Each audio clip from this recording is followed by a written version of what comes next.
It's an app that you and I can download for free. And tonight, members of the president's cabinet are accused of freely discussing a military strike on this unsecured network. So how did word get out? Well, apparently, a journalist was accidentally added to this group chat with national security officials.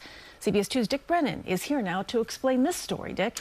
Well, Christine, it was a stunning breach of national security on an encrypted app, Signal, which is not approved for sharing classified information. The writer Jeffrey Goldberg of The Atlantic says he was so concerned about what he read that he did not publish the exchanges for concerns about national security. The bombing in Yemen happened on March 15th, but 2 days earlier, Jeffrey Goldberg of The Atlantic said he was somehow included on a Signal app group chat of 18 people, including Vice President J.D. Vance, Secretary of State Marco Rubio, Defense Secretary Pete Hegseth, and National Intelligence Director Tulsi Gabbard. I've never heard of anything quite like this. Goldberg says he watched as the group debated striking the Houthis, and then on the morning of the attacks, Defense Secretary Hegseth shared operational details about the forthcoming strike, including the timing, the targets, and the types of weapons used. When the operation concluded, the group shared emojis of celebration. Government officials are just like you and me. They like convenience.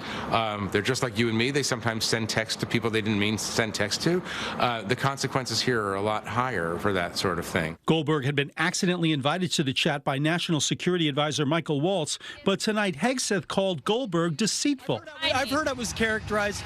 Nobody was texting war plans, and that's all I have to say about that. But the National Security Council says the text chain appears to be authentic, and Democrats demanded an investigation. If a government employee shared sensitive military plans like this, they'd be investigated and face very harsh consequences. Again, this kind of carelessness is how people get killed. Goldberg's article was first published Monday while the president was holding a cabinet meeting with most of the people on the text group. I don't know anything about it. I'm not a big fan of The Atlantic. To me, it's a magazine that's going out of business. I think it's not much of a magazine. Now, sharing top secret details over Signal may have violated the Espionage Act, according to a CBS News national security expert.